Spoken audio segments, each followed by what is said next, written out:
Hello, everyone. Welcome to the Village Community Healing Center, a place where we share and care for one another. Today, I'd like to calmly walk you through an important piece of news that many of you may be curious about.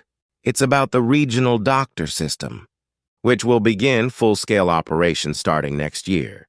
First, let's understand why this system was created. You may have heard in the news quite often, there aren't enough doctors in rural areas, or patients are being turned away from emergency rooms. In reality, medical professionals are heavily concentrated in large cities, while rural and medically underserved areas continue to face serious shortages. To address this imbalance, the government introduced the regional doctor system. The core idea is quite simple. Train doctors in specific regions and have them serve in those regions for a certain period of time. Now let's look at how it works in more detail. Starting from the 2027 academic year, there will be a special admission track for medical schools called the Regional Doctor Admission Program.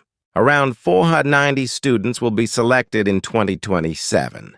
From 2028 onward, about 613 students will be selected each year. These students will receive financial support from the government and local authorities, including tuition fees, educational materials, housing expenses.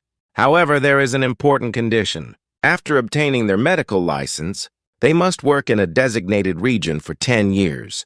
In other words, they receive support in exchange for serving regional communities. There's also an important aspect regarding their training. When these doctors pursue specialist training, some specialties will count the entire training period toward their service obligation. Others will count about half of the training period. So rather than simply restricting them, the system is designed to support their long-term career development.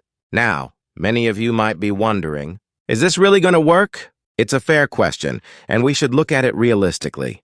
Pros: helps reduce the shortage of doctors in rural areas, ensures a stable supply of young medical professionals, strengthens essential healthcare services. Concerns: mandatory service may feel burdensome. Without improving local working conditions, long-term retention may be difficult. Simply assigning personnel may not fully solve the problem. Because of this, the government is not just focusing on placement.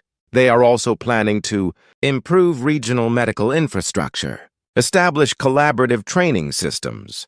To summarize, this policy is not just about sending doctors to rural areas, but rather about creating an environment where working in regional healthcare becomes a natural and sustainable choice.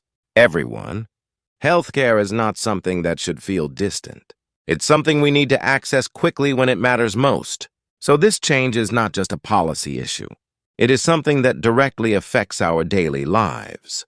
I hope today's explanation helped you understand the situation a little better. You've all worked very hard today. Wishing you great success, good fortune, and a long, healthy life. Support Kookmin Bank.